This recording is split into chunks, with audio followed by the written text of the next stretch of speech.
भगवान कृष्ण के दर्शन होंगे।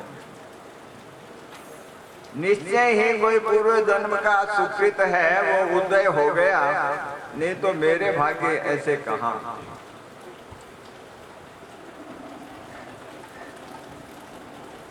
तो इस प्रकार जब प्रातः काल हुआ तो शीघ्र ही उठ के वो कंस के द्वारा दिया गया जो रथ था, तैयार था, उस पर बैठ कर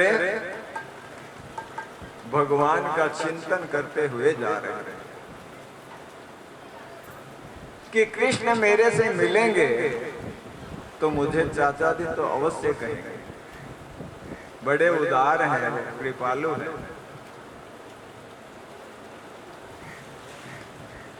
हो सकता है मुझे हृदय से लगाए। इस तरह से विचार करते करते रथ में बैठकर अक्रूरजी है वो जा रहे हैं। देखो जीव भगवान के विषय में यदि चिंतन करता है, भगवान से मिलने की योजना बनाता है, तो भगवान है वो तो उसके मंतव्य को जानते हैं। इसलिए भगवान के विषय में किया गया जो संकल्प है, तो परमात्मा सत्य संकल्प है, वो परमात्मा उसके संकल्प को भी सत्य करते हैं। पर संसार में आसक्त जीव है, वो सदा संसार के ही संकल्प करता रहता है, भगवान से मिलने का संकल्प नहीं करता। वो संसार के ही प्राणी पदार्थों को प्राप्त करना चाहता है, ये मिल जाए, ये मिल जाए, ये मिल जाए, ये उसकी तृष्णा यहाँ पर उसे भटकाती रहती है। और बिना भगवान के मिले चैन किसी को मिल नहीं सकता। गले में तो सोने की मोटी सी चैन है, पर भीतर बेचैन है। तो देखो संपत्ति से है ना, चैन नहीं। तो देखो क्या कह रहे हैं ब्रह्मानंद जी के शब्दों में, थोड़ा सुनिए। मुझे लागी लगन तेरे दर्शन की, मुझे लागी लगन हरि दर्शन की, हाँ मुझे लागी लगन हरि लागी लगन हरि दर्शन की, मुझे लागी लगन हरि दर्शन की। जैसे वन में पपिहा मन में, जैसे वन में पपिहा मन में, आस करे नित बरसन के प्रभु, आस करे नित बरसन की, मन लागी लगन दर्शन के, मुझे लागी लगन हरि दर्शन की।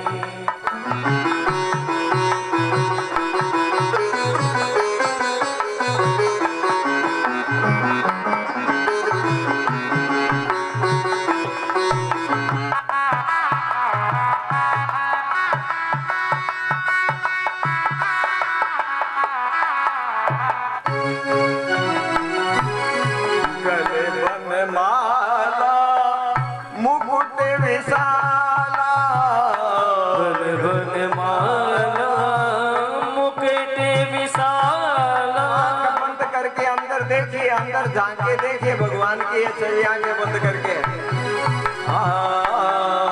गले बनमाला मुकुट विशाला,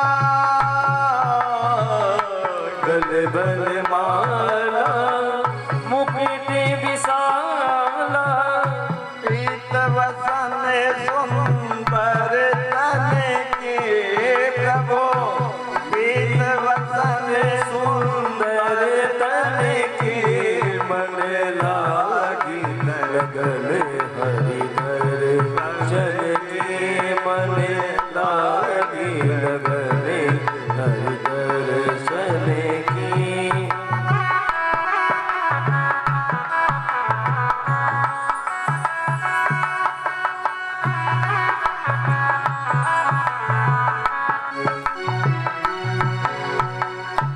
मणिकटी ऊपर चरणन पूरे, मणिकटी ऊपर चरणन पूरे, कर में गदा सुदर्शन के प्रभु, घर में गदा सुदर्शन की मन लागी लगन हरि दर्शन की मन लागी लगन हरि दर्शन की।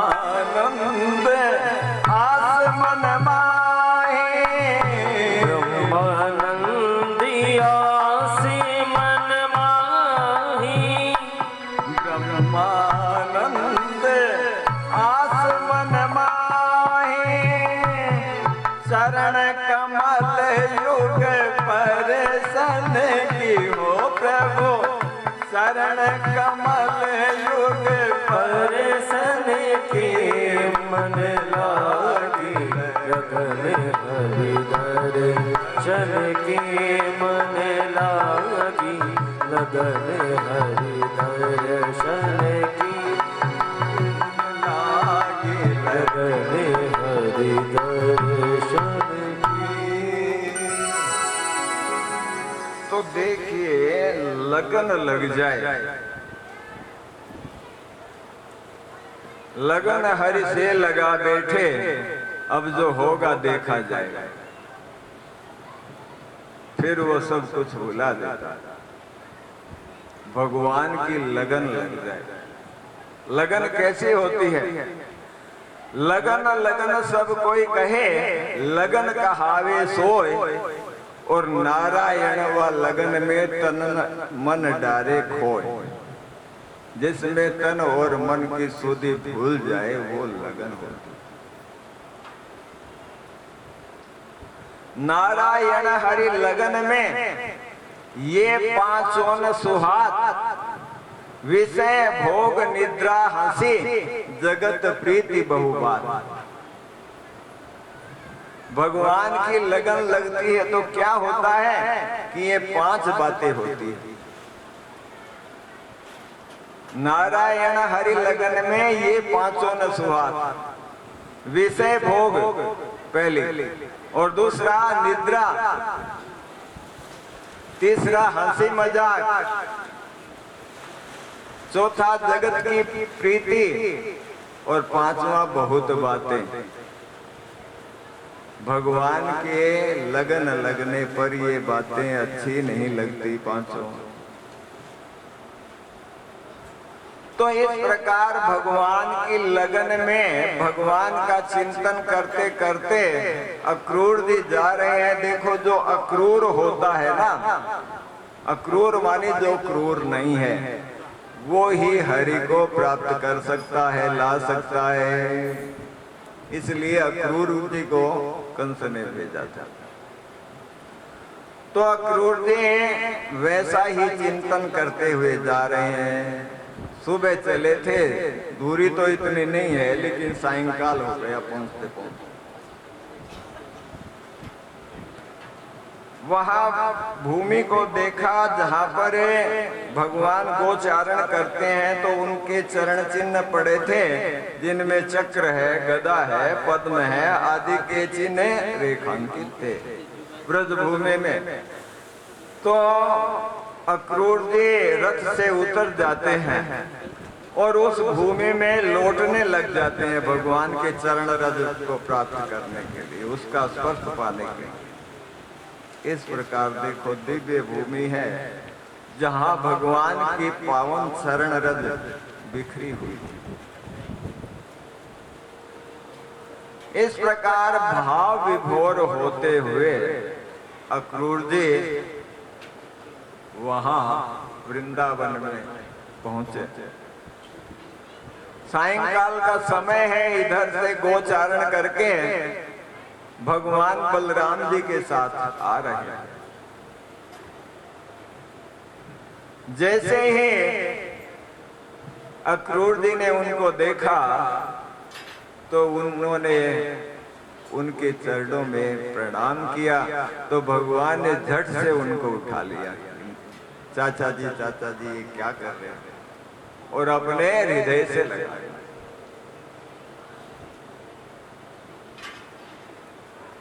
उनको बिठाया, उनका आतिथ्य सत्कार किया। आतिथ्य सत्कार में गाय दी गई, पाद्य अर्घ्य आचमनीयम किया गया, और फिर पूछा गया कि मथुरा में किसके क्या हाल। तो अक्रूर जी ने बतलाया कि देखो, जब तक कंस है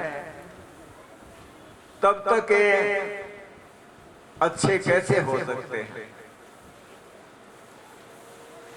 और कंस के जो मानसिक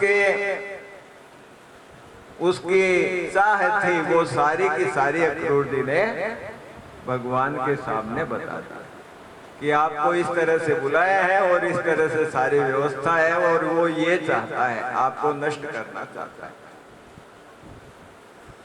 भगवान श्री कृष्ण ने कहा, चाचा जी आप ये नंद बाबा से नहीं कहना,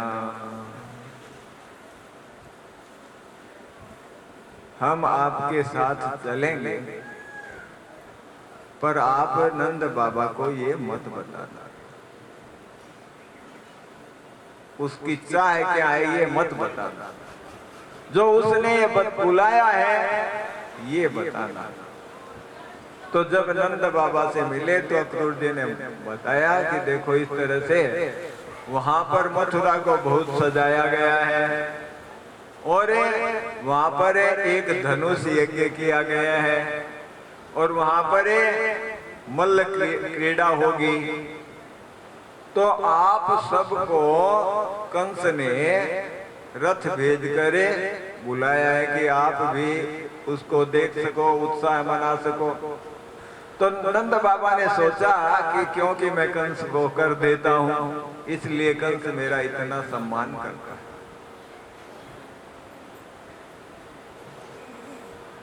अब ये बात है, माता यशोदा को पता चली तो माता को बड़ा दुख हुआ। भला कन्हैया जो इतने दिन तक माता के पास रह रहा था,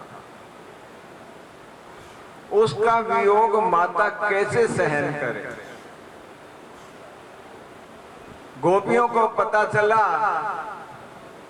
तो गोपियां कहने लगी, अरे इसका नाम अक्रूर किसने रख दिया, ये तो बड़े क्रूर हैं, जो हमसे हमारे प्रियतम को अलग कर देंगे।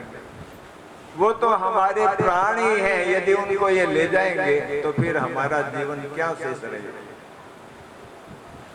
तो गोपियां बड़ी व्याकुल हो जाती हैं।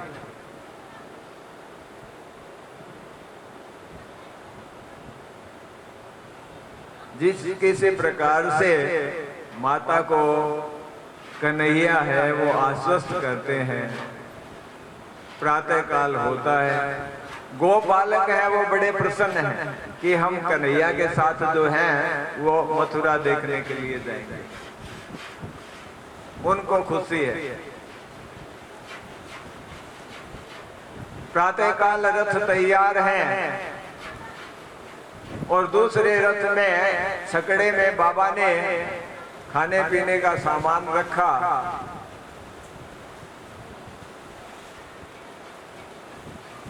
और वो भी साथ जाने के लिए तैयार है। जब प्रभु जाने लगे तो गोपियां सामने आकर खड़ी हो गई। कि जाना है तो हमारे ऊपर से रथ है वो निकाल दीजिए, पर हम ऐसे जाने नहीं।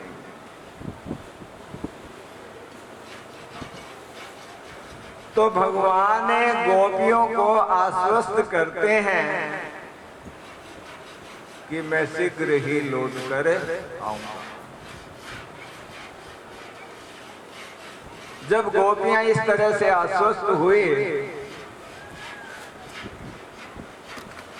तब क्या है कि रथ आगे बढ़ा, गोपियों ने मार्ग दिया। अब भगवान का रथ जा रहा है, गोपियां निर्निमेष देख रही है। जब तक ध्वजा दिखती रही रथ की, वो देखती रही।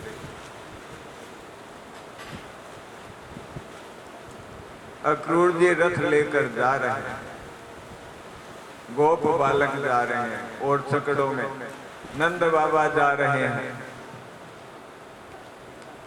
इस तरह से जाते जाते रथ जो है वो यमुना तट पर आया। मध्याह्न का समय है और अक्रूर जी स्नान करने के लिए, संध्या करने के लिए उतरे कि मैं स्नान संध्या कर लेता हूँ यमुना जी में। तो वहां पर उन्होंने स्नान करने के लिए जैसे यमुना में डुबकी लगाई, तो वहां पर बलराम जी को और श्री कृष्ण को उन्होंने देखा। देखकर बाहर निकल कर देखते हैं तो रथ में वो बैठे हुए हैं। इस प्रकार से भगवान की दिव्य झांकी उन्हें यमुना जी के अंदर जो है वो दिखाई दी। उन्होंने उनकी बड़ी सुंदर स्तुति की। आए लौट के तो भगवान कृष्ण कहने लगे कि चाचा जी कैसे आश्चर्यचकित हो, क्या देखा? बोलो प्रभु आपको देख रहा हूं, फिर और क्या देखना है। इस प्रकार से रथ है वो मथुरा के बाहर पहुंचा। एक बगीचा था, तो नंद बाबा है वो वहीं रुके हुए थे। तो वहीं पर है श्री कृष्ण है, बलराम जी है, वहां रुके। अक्रूर जी ने कहा कि प्रभु मेरे साथ चलिए, मेरे घर रुकिए। तो भगवान ने कहा कि ठीक है, हम बाद में आएंगे। अस्तो ये कहकर वो रथ लेकर चले गए और कंस को सूचना दी। देखो भगवान का रंग जो है वो श्याम वर्ण है, तो कभी कभी भगवान से पूछा जाता था, जरा इतना बता दे कान्हा तेरा रंग काला क्यों, जरा इतना बता दे कान्हा तेरा रंग काला क्यों, जरा इतना बता दे कान्हा तेरा रंग काला क्यों। तो काला हो कर भी जग से निराला क्यों, तू काला हो कर के जग से निराला क्यों, जरा इतना बता दे कान्हा तेरा रंग काला क्यों।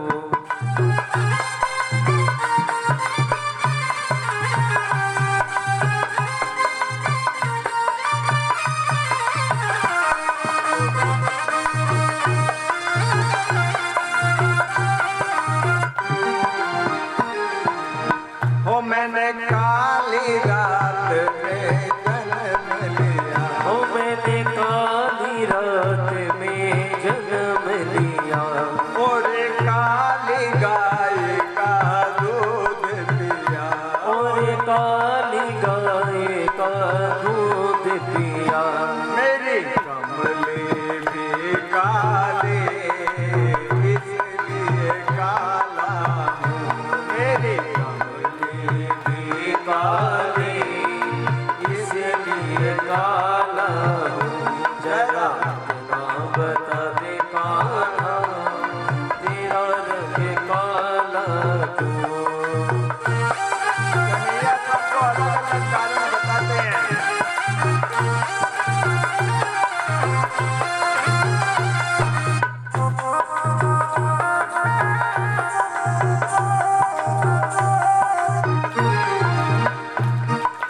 सखी रोज ही घर में बुलाती है, सखी रोज ही घर में बुलाती है, और माखन मुझे खिलाती है, और माखन मुझे खिलाती है।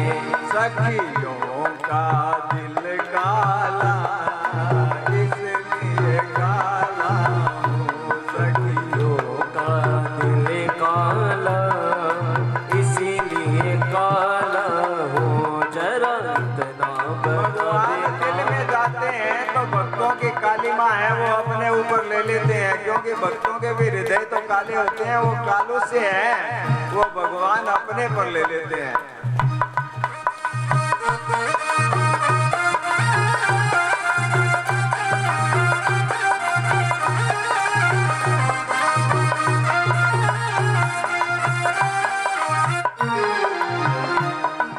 वो मैंने काली नाग पे नाच किया, वो मैंने काले नाग पे नाच किया, और काली नाग को नाच लिया, और काले नाग को नाथ लिया। नागों का रंग काला इसीलिए काला हो, और नागों का रंग काला इसीलिए काला हो, जरा इतना बता दे काला तेरा रंग काला क्यों।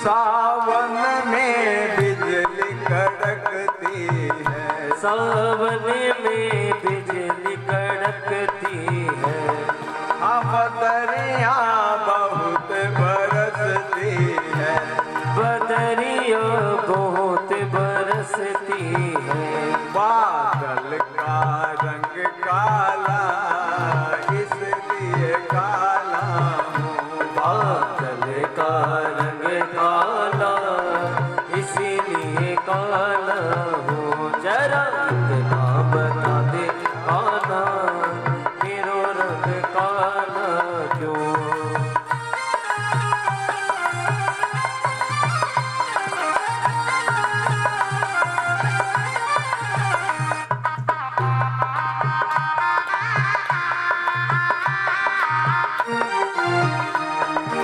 सखी नयनों में कजरा लगाती है, वो सखी नैनों में कजरा लगाती है, और नैनों में मुझे बिठाती है, और नैनों में मुझे बिठाती है।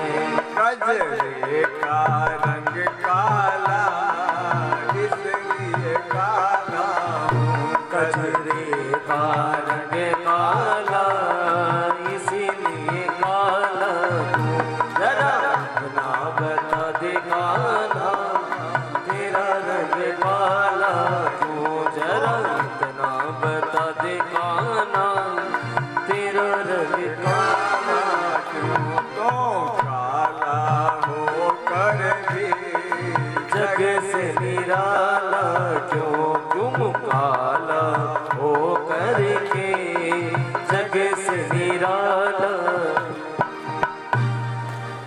बोले कृष्ण कन्हैया लाल की जय। इस प्रकार से जब सायंकाल हुआ तो बाबा से कन्हैया ने वहां पहुंचकर कहा कि बाबा हम मथुरा नगरी के दर्शन कर आए। बाबा ने कहा भाई ठीक है, मथुरा नगरी तो देखा हो, बहुत सुंदर नगरी है, सोने की है, बहुत अच्छी है, पर सावधान रहना, देखो कोई उत्पात मत करना, क्योंकि हम लोग गांव में रहते हैं और ये नगर है। इसलिए बाबा की आज्ञा लेकर कृष्ण हैं, बलराम जी हैं, गोप बालक हैं, सभी वहां। तो देखिए मथुरा नगर की जो नागरी थी, स्त्रियां थी, वो भगवान की लीलाएं बहुत बार वहां पर सुनती थी कि उन्होंने ऐसे ऐसे पराक्रम किए। तो उनको देखने के लिए बड़ी लालायित थी। जब उन्हें पता चला कि भगवान नगर दर्शन के लिए आ रहे हैं, तो सारी स्त्रियां जो है वो अट्टालिकाओं पर ऊपर चढ़ गई, छत पर, और सभी कृष्ण भगवान का दर्शन कर रही है।